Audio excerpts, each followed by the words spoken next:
My name is Thomas Fisher, and I've seen Sasquatch.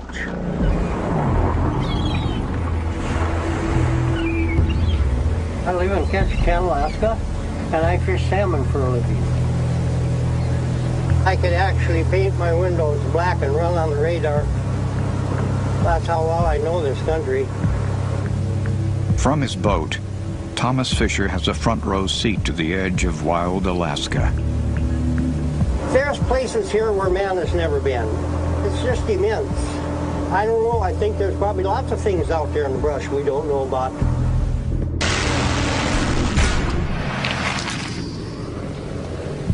Yakobi Cove, southeast Alaska.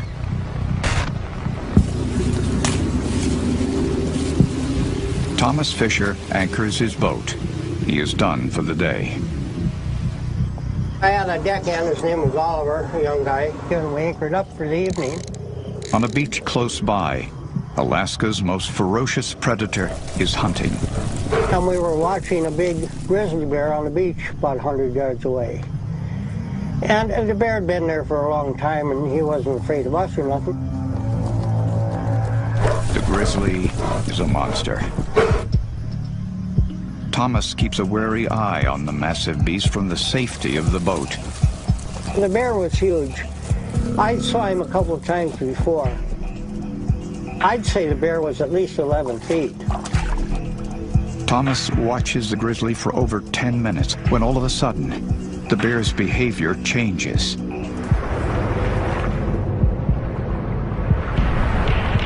The bear freezes, seeming to sense danger. And then, one of the world's most feared predators does something rarely seen.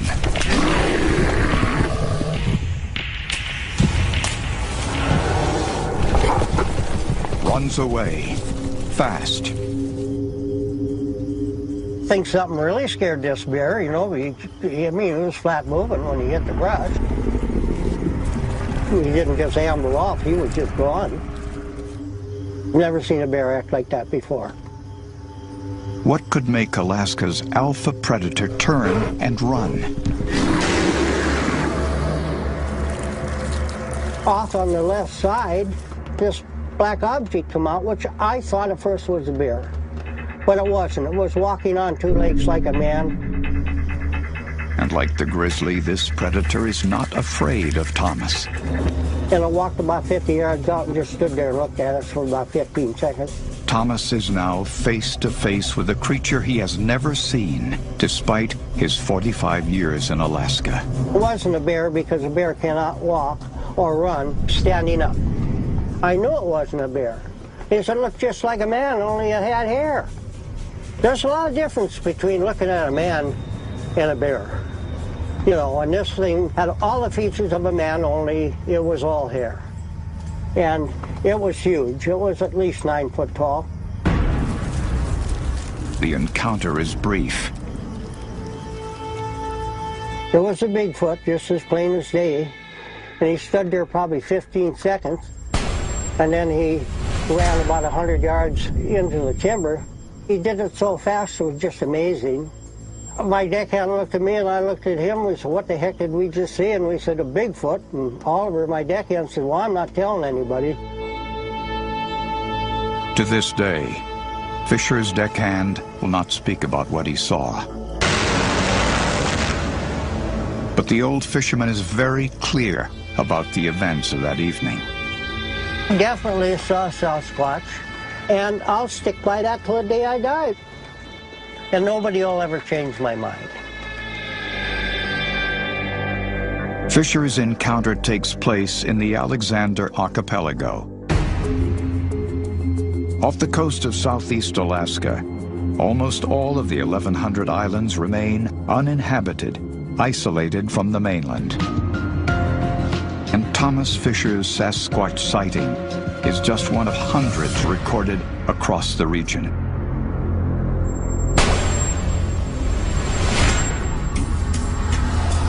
I've spoken with well over 100 people in this part of southeast Alaska, alleged seeing a large man-like hair-covered creature. A faculty member of the University of Alaska, Dr. Robert Alley has been documenting and writing about eyewitness accounts of Sasquatch for over a decade. What most people are describing is a very fleeting encounter with something that's very clearly not a bear. Today, he is traveling to Prince of Wales Island to evaluate physical evidence that the beast exists.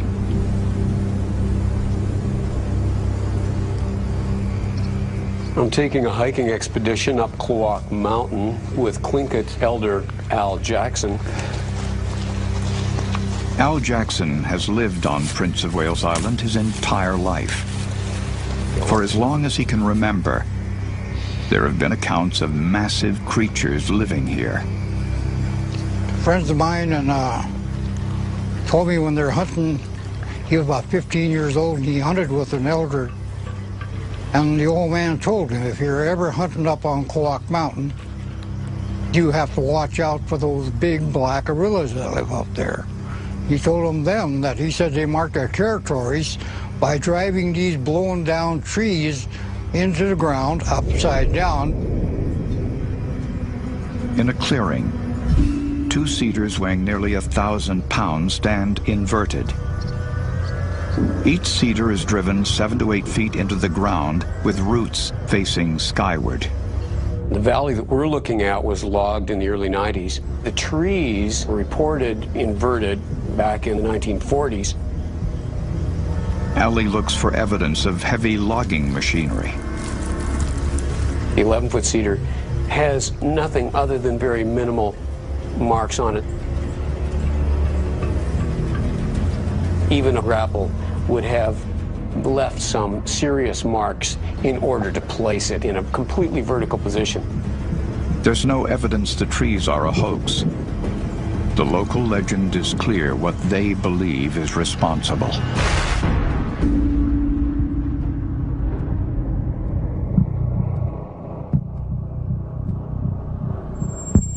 Coming up, we couldn't shake this feeling of being watched. An island hunter believes he's being hunted.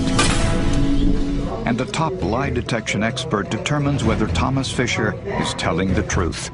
As you can see over here, a classic expression of disgust. I know what I saw, and nobody will ever change my mind.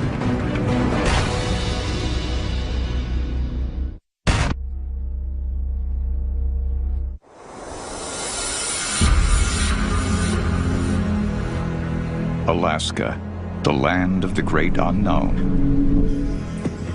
90,000 square miles of desolate frontier. Over 500 known species of animals live here.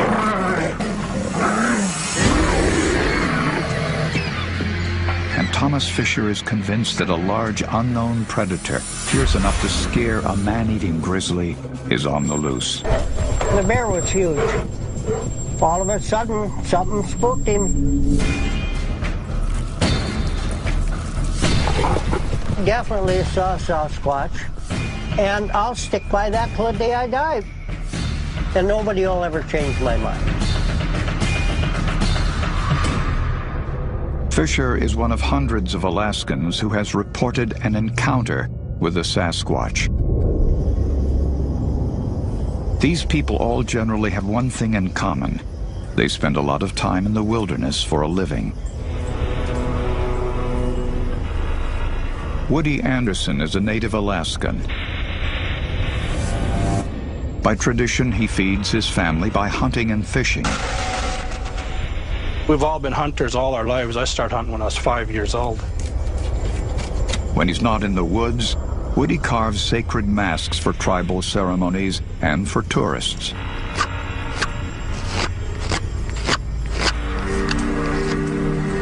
But only one thing puts the food on his family's table.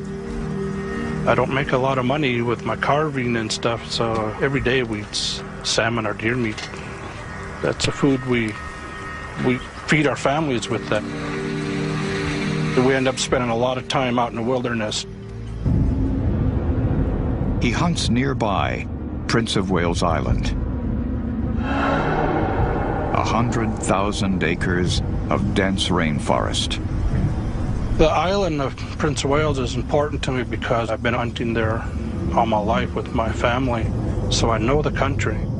I've been up to the mountaintops and down in the valleys. With the Alaska winter closing in, Woody takes his last hunting trip of the year to the island.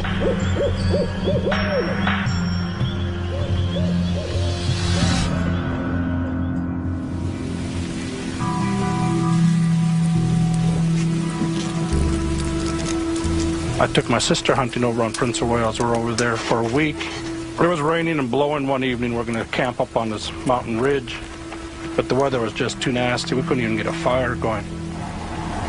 So we drove down to Eagle's Nest. It was already closed for the winter. There was no one there. We pulled into this campsite. We drove in by the bridge, parked there, and tilted the seats back and tried to sleep the best we could. Woody settles for the night, but senses that something isn't right. We couldn't shake this feeling of being watched. The rain stops. Woody's sixth sense as a hunter is alert. Just really quiet, too quiet. No animal life, no bird activity.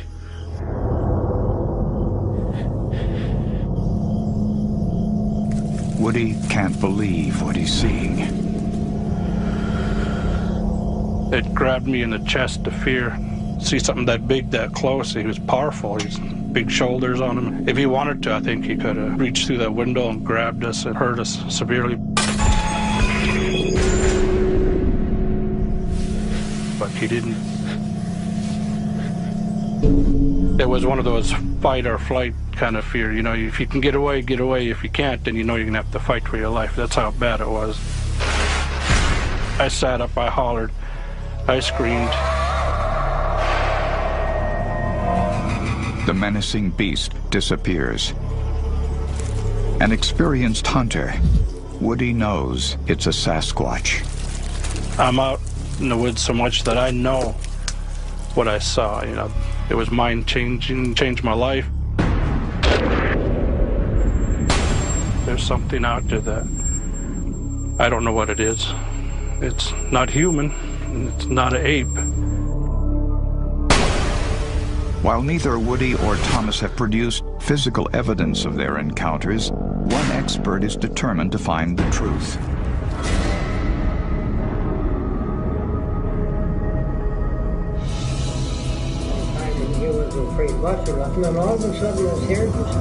Maggie Pazian is a leading lie detection expert in micro-expression analysis.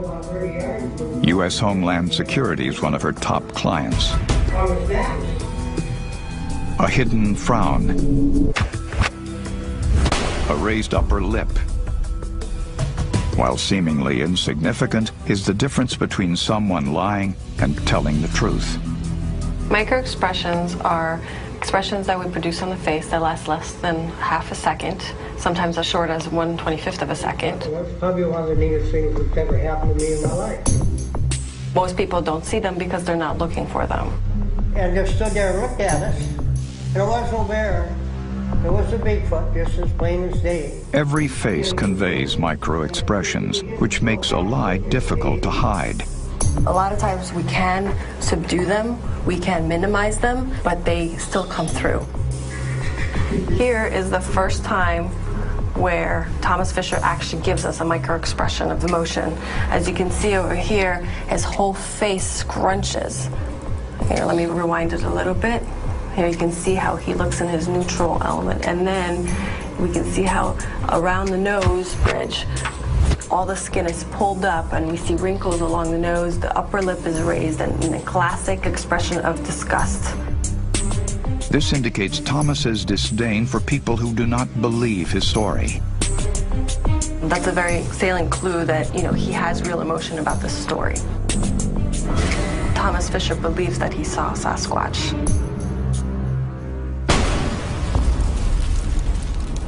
When I watch these interviews, I look for expressions produced by the subject that are contradictory to what they are saying. For Woody, The test of truth will be determining if he was afraid of his brush with Sasquatch, an emotion nearly impossible to fake. You can see the eyebrows being raised, they're pulled together, there's tension in between the brow, and stretching of the lower lip, which is a classic sign of fear.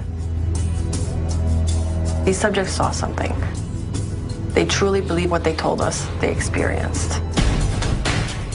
Next, monster hunters chum for an Alaskan beast that rivals Loch Ness. It's putting a tug on it. Put the tug on it!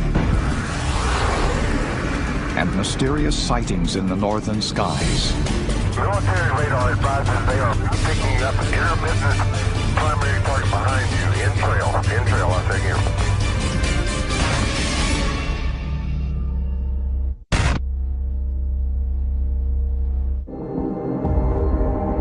Alaska is home to more than 1 million lakes. Lake Iliamna is its largest, and it's almost 1,000 feet deep. Local residents believe a monster lurks beneath its surface. They see it from the water. We came up on it. I could see that it was bigger than the boat itself that we were in. They see it from the air. We're just coming up on Peter Bay, right where I saw the creature in the water here. Whatever it is, the unknown beast is massive. The lake is located at the north end of the Alaska Peninsula and is roughly the size of the state of Rhode Island.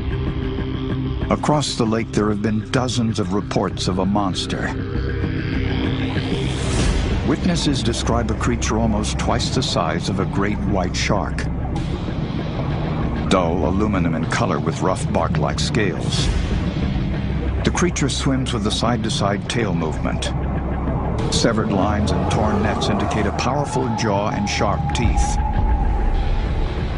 What is lurking in the depths of Iliamna? Could a natural explanation for the monster exist? Military contractor and science writer Matt Billy has been studying the lake for years. The only freshwater fish large enough to fit the reports from Lake Iliamna is the white sturgeon. It does live at these latitudes.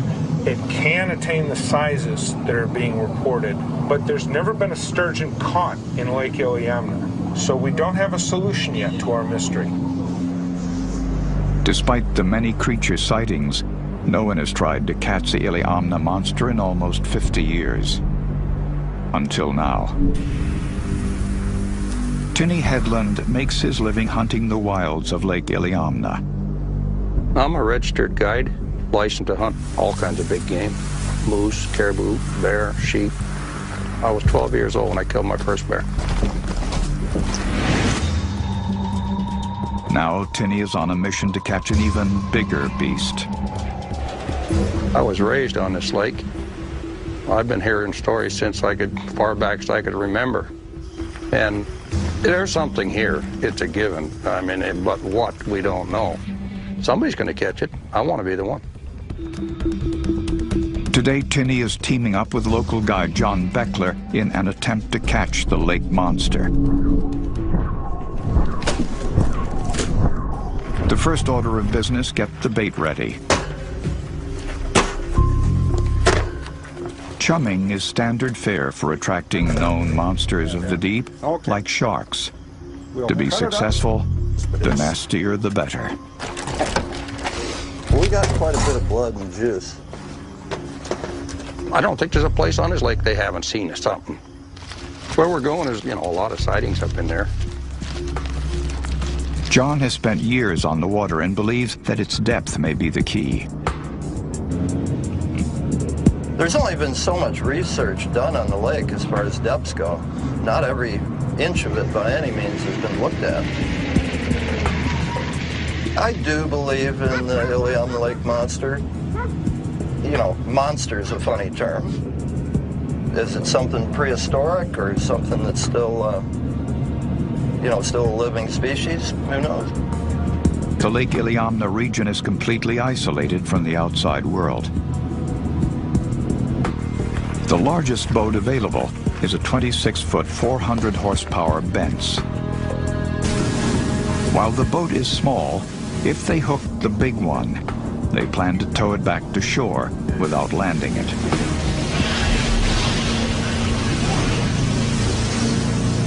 They're hoping to find a spot with a combination of water depth and a little protection from the wind and waves. I might load up here into this bay a little farther and see if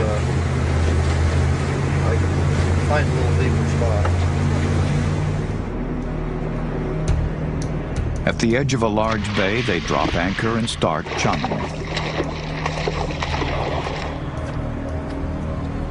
Using large circle hooks, heavy Dacron line, a 6-foot braided steel leader, and halibut rods, the gear can handle an 800-pound beast. Anything larger is going to be a dicey proposition. But the two are game for it and settle in to do what everyone who fishes does: wait.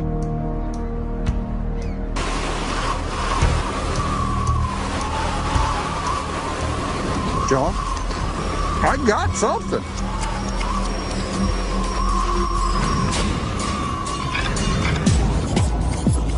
After an hour in the water, something hits Tinney's line. It's putting a tug on it. Putting a tug on it.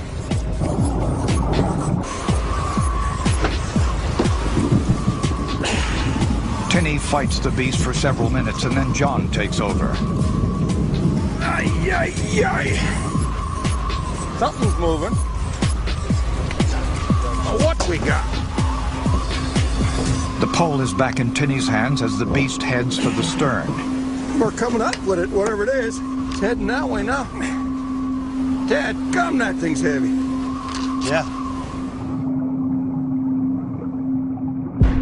And then as fast as it hits, it's gone. Hey, it got lighter. This thing, did it? You got I'm hooked into... Oh! And I got tangled up in our other line. We lost it then. That is the biggest thing I ever had on a pole. Oh my God. Oh, man, that thing was heavy. That was heavy. I've reeled up some 200-pound halibut before. I was gonna say, I just come from halibut fishing, and I never had anything that heavy. No. It was trying to take the rod away from me. The two work fast to get bait back in the water. Behind it too. But the skies are now darkening. It's getting ugly. It's getting ugly. It can be ugly. We wanted to fish longer, after we lost that fish. But the weather on the lake, it can get so bad that you can't travel in a boat the size we were in. And it was coming. The lake is a man-eater. Tinney and John aren't taking any chances. On the average, probably 2 people a year die out on this water from, staying too late and boats capsizing. It's not a forgiving lake. You've got to respect it. It's a big water. Although this may be the one that got away, the two aren't giving up. We're saving up chum right as we speak to go back and do it again. Chum it up good and give it another try.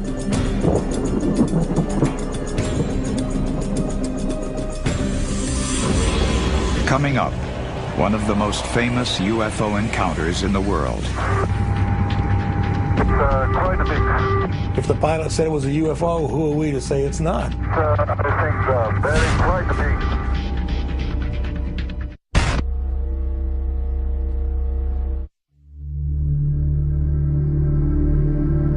Alaska winters are long and harsh. Darkness dominates up to 20 hours a day. And each winter, hundreds of Alaskans report seeing UFOs in the sky above.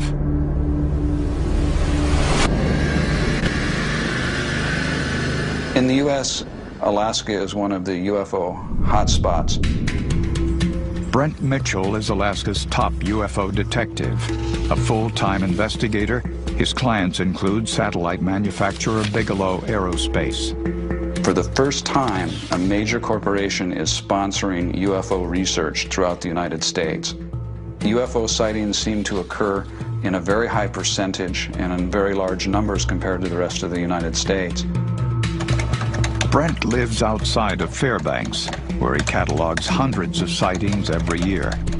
People who live here are instinctively looking at the stars because it's absolutely gorgeous. You have the aurora, you have meteor showers, so people are used to looking up. The most spectacular natural sight in the Alaska sky is the aurora borealis.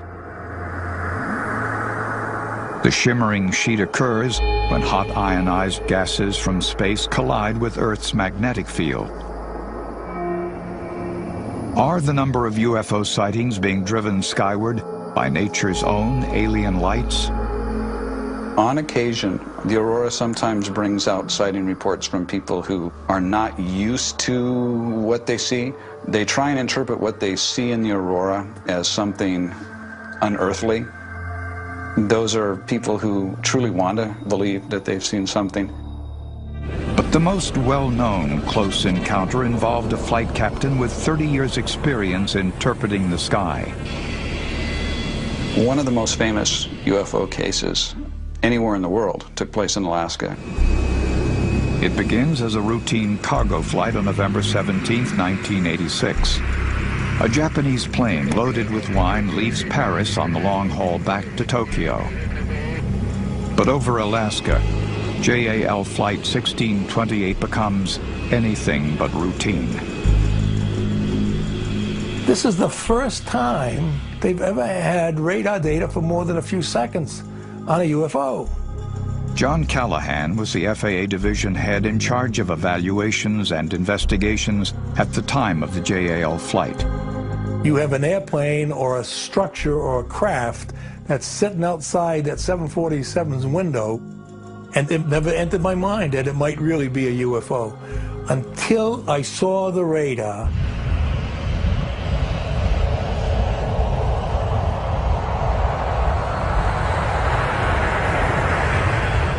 Just after 6 p.m., Captain Kenju Terauchi and a crew of 2 enter Alaska airspace for the second leg of their journey, heading for Anchorage. At the helm, Captain Terauchi has nearly 30 years in the cockpit.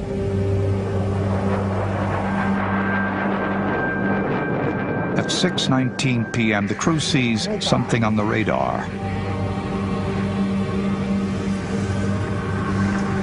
Unable to see another plane outside the window, they ask the control tower to identify it. Anchorage Center, Japan Air 1628.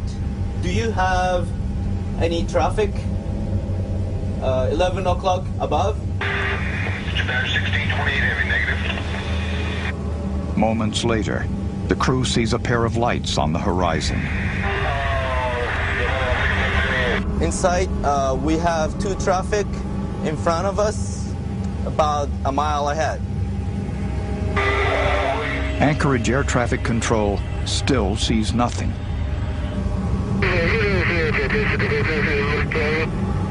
Over the next 30 minutes of that flight, a variety of incidents and things occurred that made this flight the mystery flight of UFOs.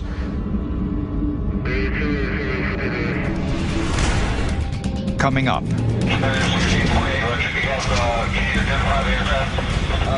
We're not sure, but we have the traffic in sight now. It's a huge ship out here. It's no longer an airplane. It's some kind of a huge thing out here that's 4 times as big as an aircraft carrier.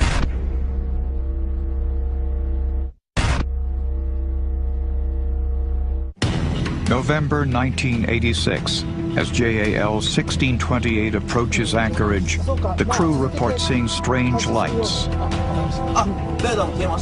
Over the next 40 minutes, one of the most famous UFO stories in the world unfolds over the skies of Alaska. The JAL transmission catches Anchorage Air Traffic Control off guard.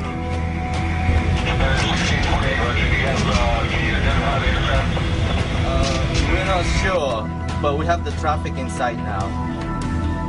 And when the controller hears these words, it's like death approaching him, because it means that somehow he screwed up. He missed something. Something's wrong somewhere.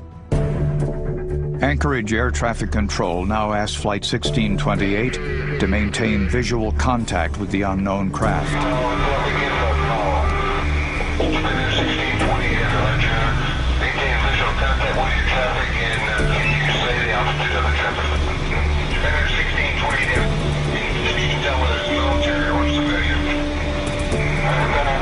We cannot identify the type, but we can see the strobo lights.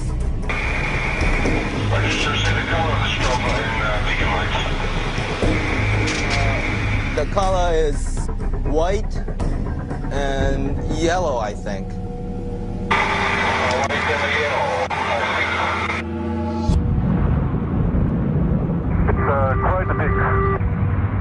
I think very quite a big. The captain is now seeing a massive, unidentified flying object.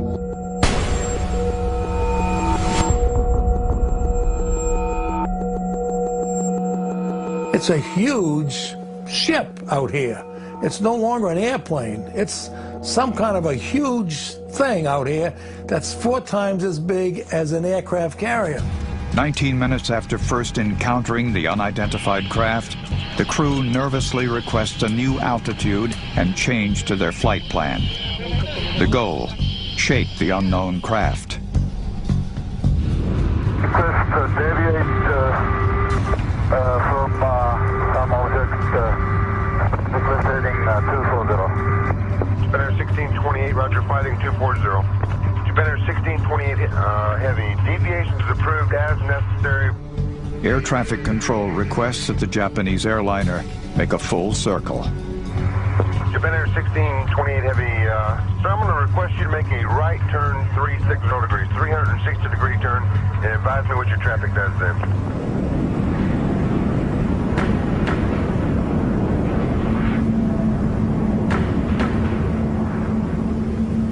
Japan Air 1628 heavy, sir, does your traffic appear to be staying with you? Disappears, Japan Air 1628. Terauchi believes the unidentified object has disappeared. But now military radar picks up something behind the Japanese airliner. 1628 heavy, military radar advises they are picking up intermittent primary target behind you, in trail, I say again.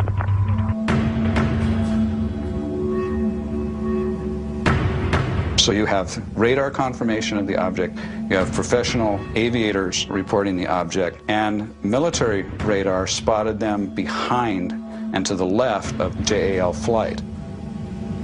Air traffic control requests another jet close by, United Flight 69, to fly within sight of JAL and report any traffic. Center from United 69. The Japan airliner is silhouetted against a light sky. I don't see anybody around him at all. I can see his contrail, but I sure don't see any other airplane.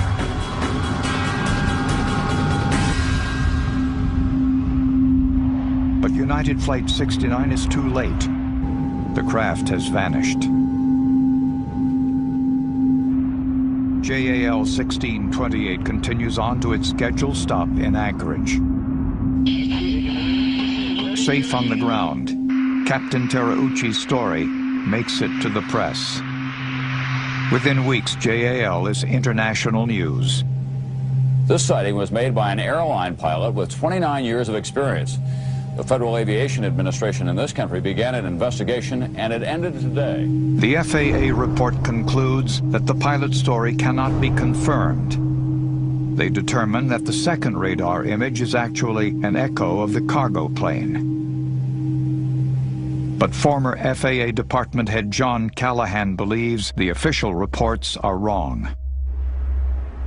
Callahan's division investigated the radar and cockpit recording from the JAL flight. Well, a blind man could see that there was another aircraft or craft of some type there because it shows up on radar. It had to be some type of a craft.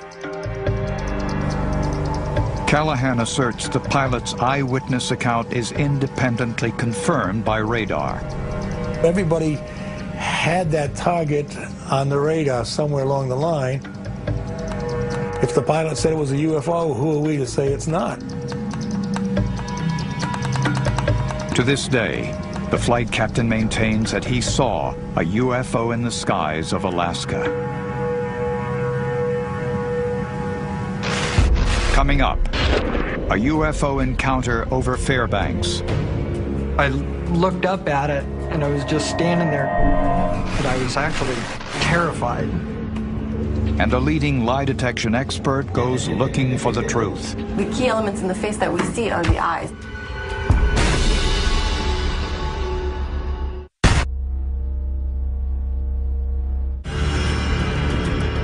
In Alaska, the northern winter brings long, clear nights. Every year, Brent Mitchell investigates hundreds of winter UFO sightings. Those reports come from all different types of people. You have professional people, you have working people. The average person that reports it has seen something. When I first saw this UFO, I was like, this isn't man-made. This can't be possible. I saw a flash of light, and shortly after that, a large orb appeared. It was hovering approximately 800 feet in the air, and I could see it just as vividly as looking at a car across the street. It was bright white. It was silent. I thought to myself, oh my Lord, they really do exist.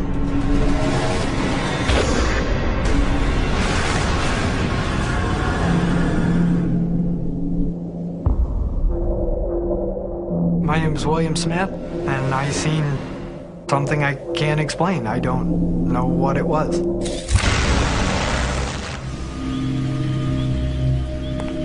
One winter night, William Smith leaves work very late. It was 10 to 1, March 16th, 2009. It's a day I'll never ever forget. I got off work, it was almost 1 o'clock in the morning, and I was pulling out onto the highway, and I seen this bright blue light coming from the left side. At first I thought it was a truck, because everybody around's got big, bright blue lights on their truck. I thought, oh my God, I just pulled out in front of somebody. Then I realized that the light wasn't coming from the road, that it was coming from above me. And then I was really scared. The light was literally shining down through the windows and onto the road and pretty much everywhere. The UFO is now hovering over William. I got out of the car, I looked up at it, and I was just standing there. I was actually terrified. I started looking around, praying that somebody else was standing there. And I was all alone out there. It was like, oh my God. It looked like an eye. And it had a white ring in the center of it with a blue circle in that. And it was probably 250 foot long, 125 foot wide. It was huge. It had no windows, no doors, and it was silent. And it was just floating along real slow. And then once it got past me, I jumped in the car and I started following it. It was exciting and terrifying all at the same time. I was keeping up with it, and it was starting to speed up, and it was going and going and going. I got up to about 90, and then it was just gone. It took off. I've never seen anything that fast in my life. It went from there to gone, just like that. William comes home shaken by the UFO encounter. When I first got home, I was so excited I could barely sit still. I did not sleep for 38 hours. Every time I'd lay down to try and go to sleep, I would close my eyes. That's all I would see was that thing flying along. That's all I could think about.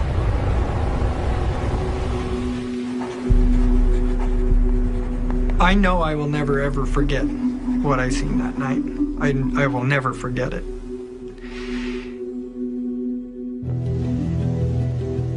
Top lie detection expert Maggie Pazian analyzes William Smith's UFO encounter. She's reading his face for micro-expressions or tells. The question, is he telling the truth? We're looking for a combination of movements on the face that, when they happen together, they relate to an emotion. If you look at this friezed frame of William Smith, the key elements in the face that we see are the eyes. The eyes are wide open. There's a lot of sclera visible, a lot of white visible above the iris. The lower lids are pulled tight, which is another key element of fear. And then in the lower face, we see a stretch in the lower lip, which is very common.